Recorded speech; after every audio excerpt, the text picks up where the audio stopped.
hey, what do you say we wrap up November reading? I mean, if you're here, you probably are feeling pretty decent about it. So let's go ahead and jump right in to a somewhat eclectic reading month, starting with a book that technically I should have finished in October, in that I started it in October, which maybe isn't the best sign. You're thinking, Melody, it probably just carried over.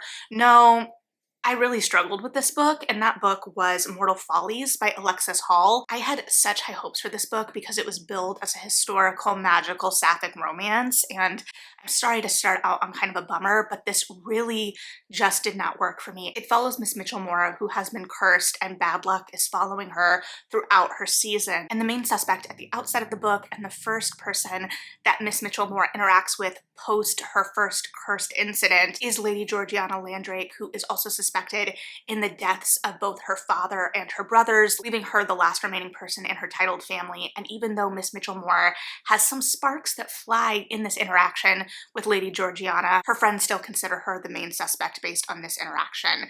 And so just based on this, it should fit the bill, right? Like, that sounds amazing. So why didn't it? And the structure and the point of view, at least for me, are why it didn't. This book, to me, didn't feel like it had much of an editing hand. I loved the kind of quirk and ensemble of boyfriend material, and so I was very excited to see that replicated here, but it became somewhat tedious, and I enjoyed the little jaunts that we got, especially with Miss Mitchell-Mora, which is very hard to say quickly's cousin, who kind of introduces or gives us a view into gay subculture at this time in London. Everything is a little bit wry in the vein of like Oscar Wilde, but it feels like it sits in that and kind of beats those jokes to death in a way, in that it ultimately feels enamored of how clever it is, rather than letting me as a reader get close to its characters and the romance that is supposed to be at the center of this. The romance doesn't feel like it's at the center of this.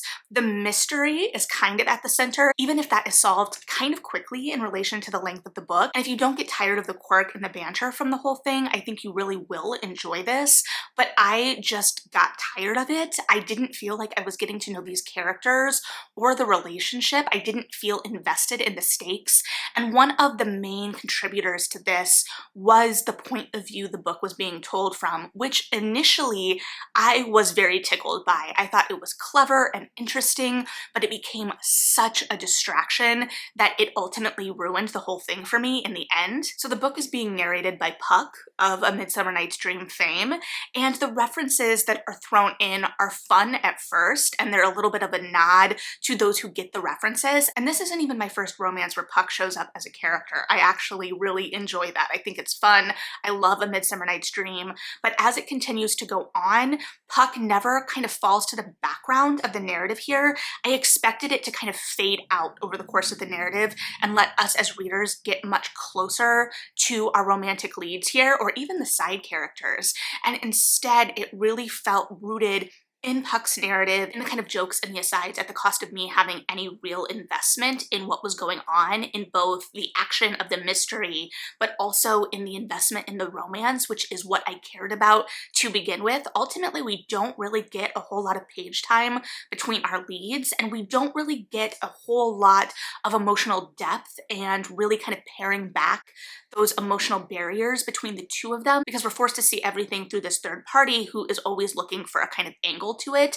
It felt like there wasn't really an editing hand to kind of rein things in, because it has this great conceit, but then it just keeps going. And while I enjoyed the references to A Midsummer Night's Dream, I imagine if you don't have that familiarity with the play, that you're not going to appreciate a lot of this. And that's not speaking down to anyone that hasn't read the play, but more that there's not much restraint in the narrative to kind of let that be a subtle little nod. Rather, it feels very heavy-handed in a way that feels distracting, definitely, but also distancing if you are not as familiar with what it is referencing. And then because we're in all of these meandering asides, the stakes of the thing, whether it be the mystery or the romance, are ultimately lost. And so I was so bummed. I wanted to love this so much. I anticipated this for sure. And ultimately I had to move from the print edition to an audiobook because I just didn't care. And I know I probably should have just given it up, but I wanted to like it so badly. And some of the jokes were kind of funny. I enjoyed the tone of it.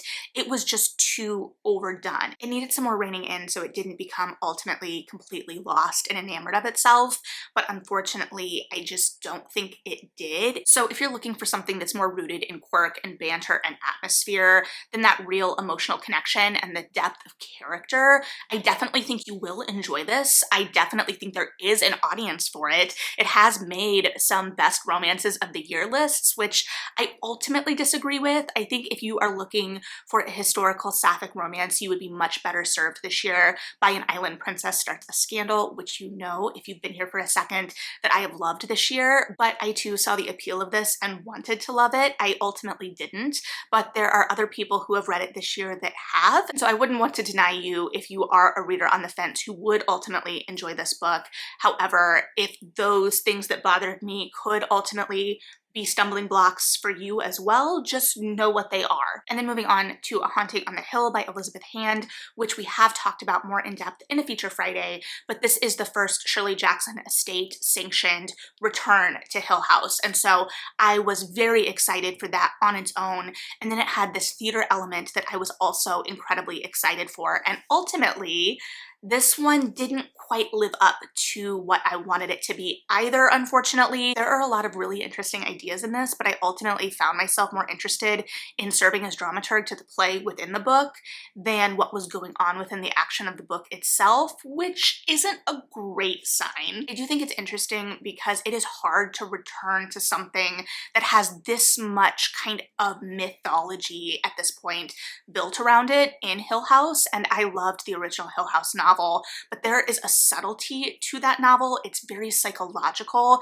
because I, as a notorious weenie, loved that book and could read it, and probably more importantly, could sleep after it. And here it feels like it wants to play in that realm, especially when you are kind of breaking down artists in this way with very complex desires and interior lives and a whole lot of want. I feel like the want is such a central piece to both this book and the original Hill House that can often get lost in the mix, and I do think that that is here. However, it gets kind of lost in itself and it doesn't feel like it has a really strong narrative direction or even exploration of what it's trying to say either about this house or even the creative process. It is interesting in how it is approaching Hill House because it is almost sequel-esque in the sense that it is like returning to this place that we know very well, but it's building up this additional mythology, and it's almost living more in these horrors that have purportedly happened in the 80s.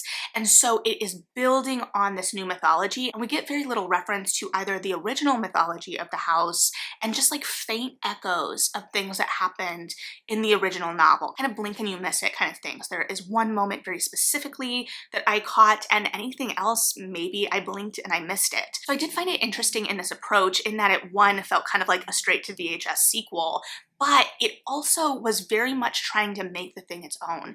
And when you're approaching something that is this known, you do kind of have to take those risks and make it your own. And so I do commend those choices. But then we got kind of lost because we introduced the idea of witches. And I was so interested in this. The play within the book was exploring witches, and I was fascinated by that because I'm fascinated by both the supernatural on stage and the way that we can use theatricality to do really interesting things in spaces. So that's how I became a little bit more enamored of the play, even if some of that shine also wore off, because as much as our main character really is positioning herself as this great artist, cracks do start to show, and they are admittedly purposeful. And like I said in my Feature Friday, I immediately knew things were going to go awry outside of the whole Hill House of it all by the fact that they were going to workshop a new work without either a stage manager, a director, or a dramaturg. So really a recipe for disaster in and of itself. Even if that angle isn't fully explored, I feel like for the theater people reading,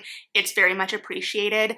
But this witch imagery, which I had never associated with Hill House, and correct correct me if I forgot that from the original, but it's really almost kind of beaten to death a little bit, but never connected to anything in this new iteration, at least to me. And then the house in itself never really seems to stand on its own because it is a character in and of itself. And I like the idea that it is different things to different people within the house, but I never really get a sense of what it's doing. I think it's feeding on these desires and this want that was discussed earlier, but I'm not completely sure that the execution of that completely works for me. So ultimately, it's a lot of really good ideas that don't completely meld at the end of the day into something cohesive to my reading, and I'm still trying to figure out the gosh dang rabbits in this book.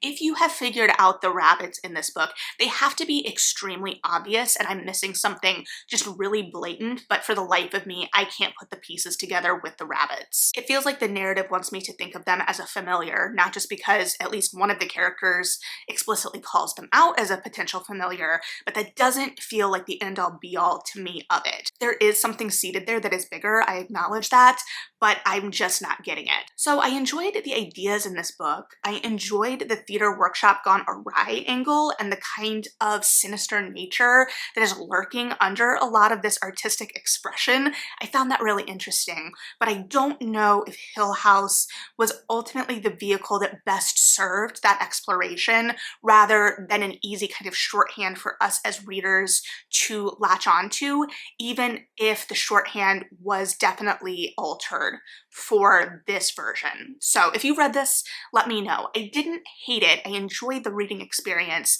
but I was left wanting in a lot of ways. And maybe also it was that I read it after Mortal Follies, and so I was a little bit more forgiving because I was still so frustrated with that book. If you're new to my channel for some reason, first of all, welcome, glad to have you. But second of all, I promise I don't just hate everything. Case in point, Starling House by Alix E. Harrow, which I also read this month, and I also did a feature Friday on, but this is my favorite Alix E. Harrow so far. And admittedly, I haven't read her shorter novellas, but I've read The 10,000 Doors of January, and I've read The Once and Future Witches. And both of those books, in addition to being book club books, which means I probably need to also suggest that we read this one just to be completist about it, but both of those books had really intriguing central ideas that ultimately lacked something for me. And in both of them, the lack was actually something was too much for me. For instance, in The 10,000 Doors of January, there was like this vampire thing going on that didn't really fully work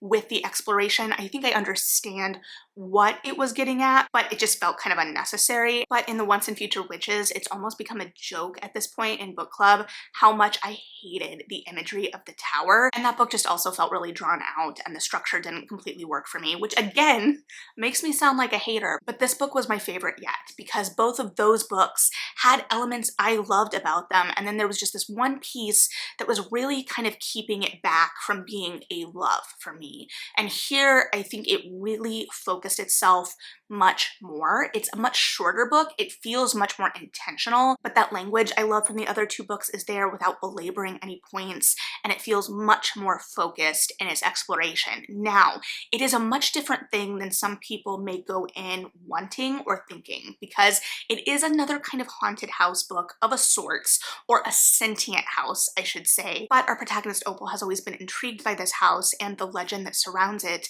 especially in relation to her favorite book of dark fairy tales that was written by the founder of the house. And now it is this kind of small town legend where only the family lives there, but the family is somewhat amorphous in that sometimes people will just show up and become starlings and they don't mingle in town, and town is kind of a dying, deindustrialized town in Kentucky.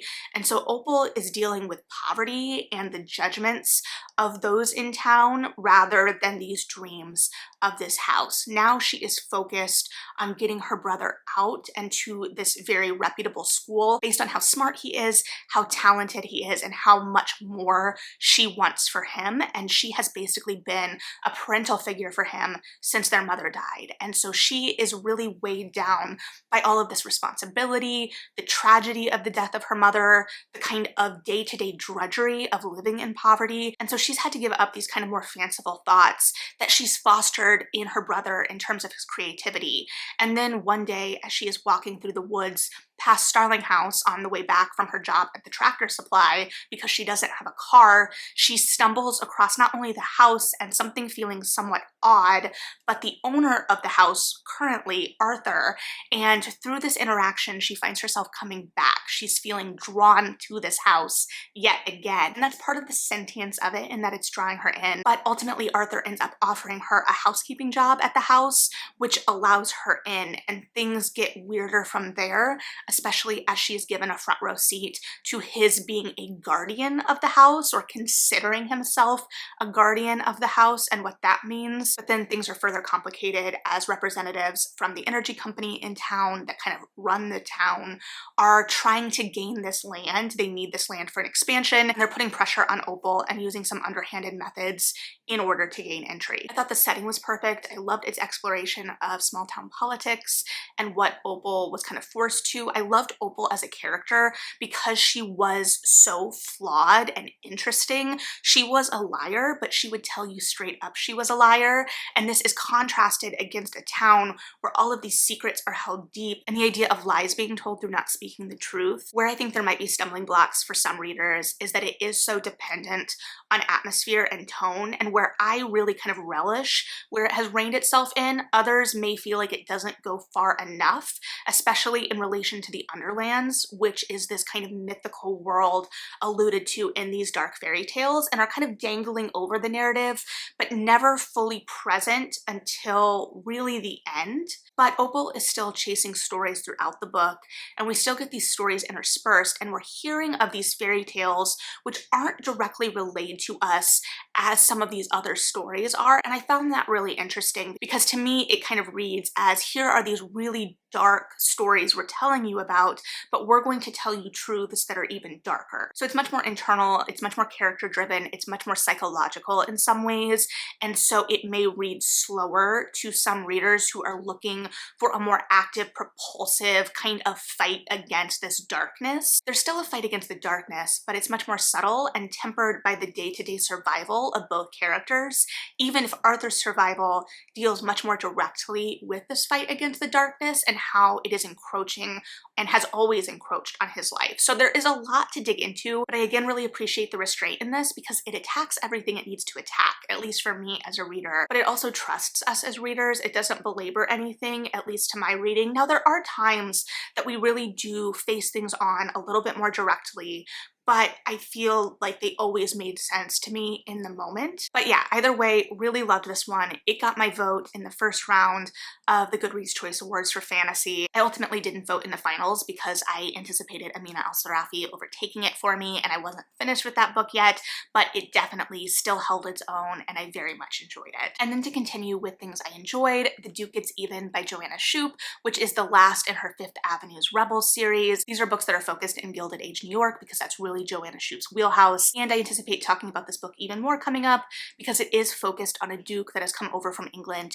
to marry an heiress bride in order to save his estate. And as this is the last book in the series, you can probably anticipate that we have been building to this for quite a while, from the first book where we see Lockwood jilted by the heroine in that book, and there are kind of dalliances or small romances potentially being kind of set up in subsequent books, but he is always turned over for the hero of that book. So we have this long precedent that we want to see broken, and we've also seen Nellie on the side of all of this and had a sense that there was potentially some history between these two. There was something going on, and we finally get the answers to that in this. And so we have this immediate attraction, this immediate spark and sexual tension, but these two ultimately can't be together, at least at the outset, because of Nellie's reputation. She's more free-spirited and a little scandalous. At the outset, Lockwood needs someone much more proper, but this eventually falls to the wayside. That admittedly is the part that's a little bit harder for me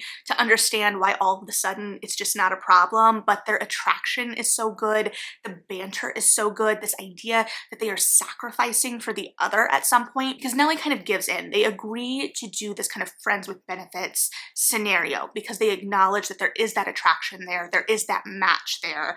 but she is not going to marry him because he has said he needs something different, and she is trying to honor that because of that depth of feeling. And they're both trying not to fall in love and failing rather spectacularly. And then there is this extra element of him having a weak heart. I know, not exactly subtle, but really well done. They both also find their match in each other in terms of the more vigorous bed play they enjoy, though by modern romance standards, it's probably not too scandalous, but this idea that they are a match for each other in a way that they're not anticipating even in that. I mean, we're anticipating it. Of course they're going to be a match. Of course they're going to be well suited, but it's really delicious watching them both kind of fight and try and gain ground with the other, but also with themselves. It also gains points because there's a whole subplot regarding the Comstock laws and Nellie basically flying in the face of them and providing sex ed and birth control.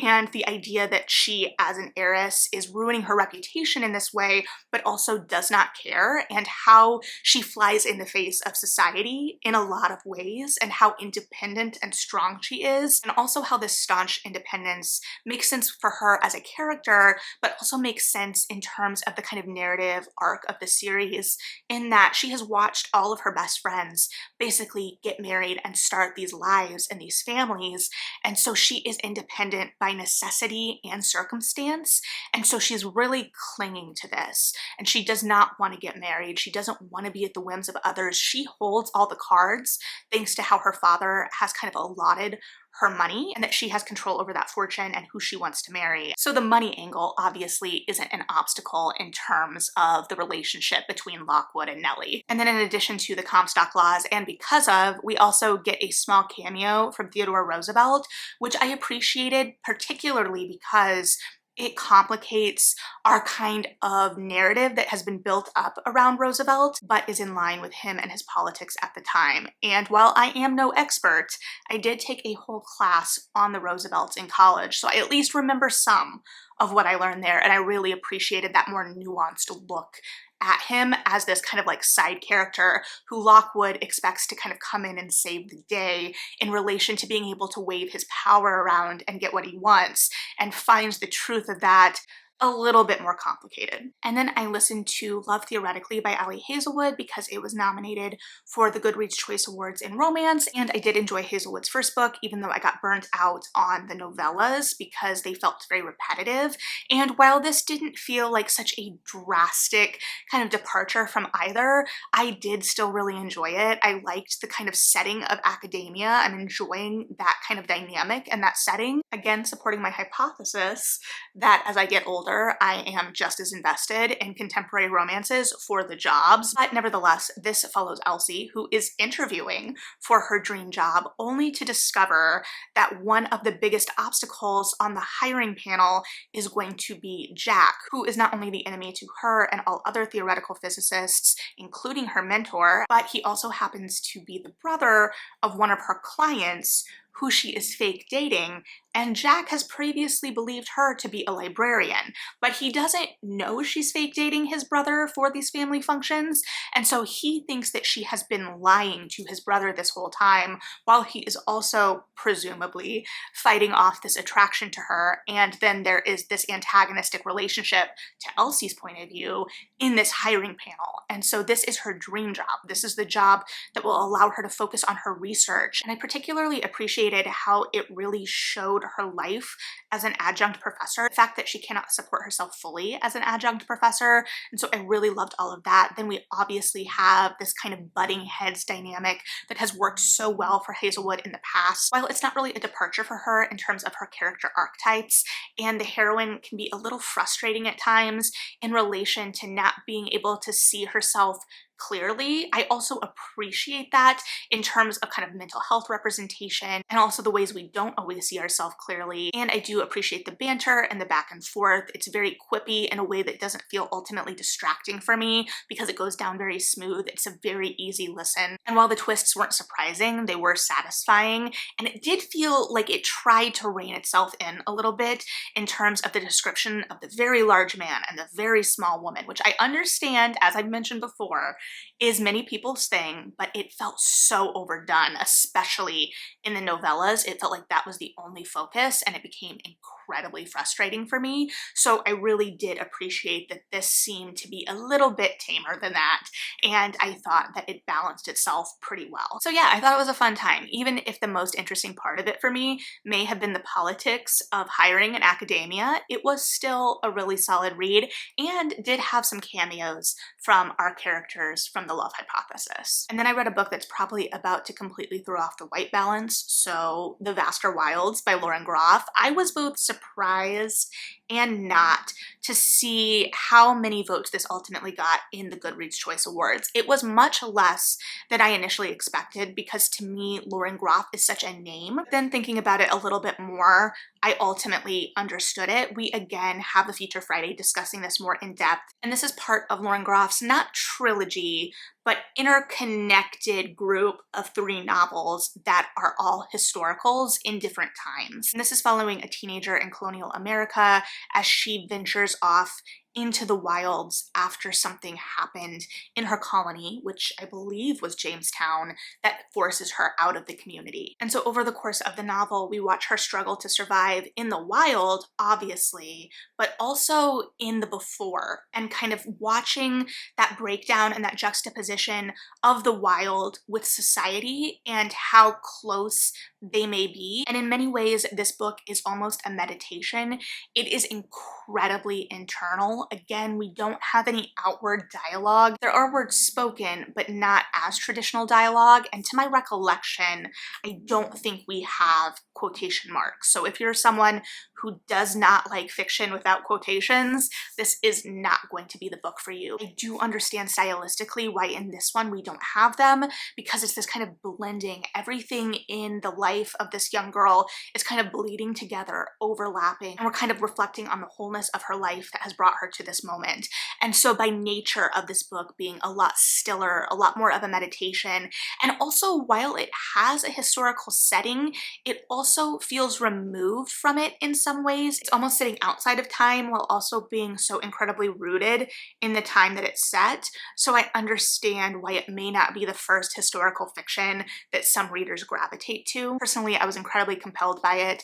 Groff's language is always very specific and insightful, and that really helps, especially as someone who I don't consider myself someone that gravitates to man versus nature or woman versus nature narratives, but this feels so much bigger than that in a lot of ways because it is this greater exploration of the human spirit and also society and community and togetherness, and there's just so much depth there. And it's almost kind of deceptive because we're moving from small moment to small moment and we're so focused on the survival, and it's so very visceral in its descriptions and the kind of violence of life, and then that is tempered by these moments of stillness and beauty. I also want to emphasize again for those who may not have watched the Feature Friday, though I hope I speak much more eloquently about this in that video, so feel free to watch that if you want to dig into it further, that this book is not a traditional Aristotelian kind of adventure story, right? It is much more circular. It's not trying to be a normal climactic plot structure, and so to judge it on that would be a disservice to the book and what it is trying to do.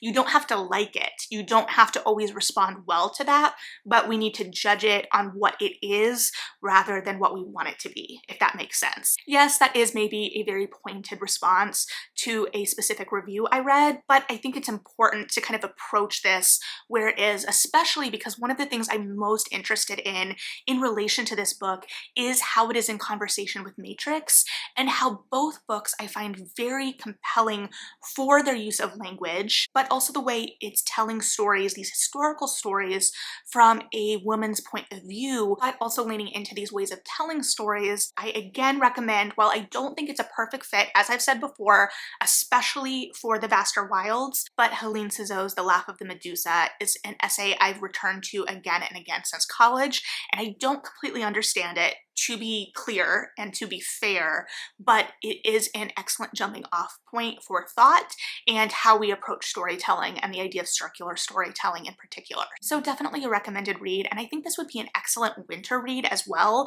both for the time the book itself takes place in and because it is very contemplative. It's kind of slower and stiller while not being overly long, so there is a great balance there as well, I think. And then I listened to Dear Mothman by Robin Gao because I clearly wanted to cry. And because the Goodreads Choice Awards got rid of the middle grade category where I fully expected this to be on the list. Kind of went through the entire year anticipating seeing this book on that list to not see it on the list, which was incredibly disappointing because, full disclosure, I did try to listen to this book earlier in the year and I had to step back, not because I wasn't enjoying it, but because it's incredibly sad. It's like Bridge to Terabithia levels of sad, but from the outset, because it's following our protagonist Noah after the death of his best friend Lewis and how that death has rocked his world, not only because of the horrific loss of a friend and such a close friend and confidant at such a young age, but because these two were kind of navigating,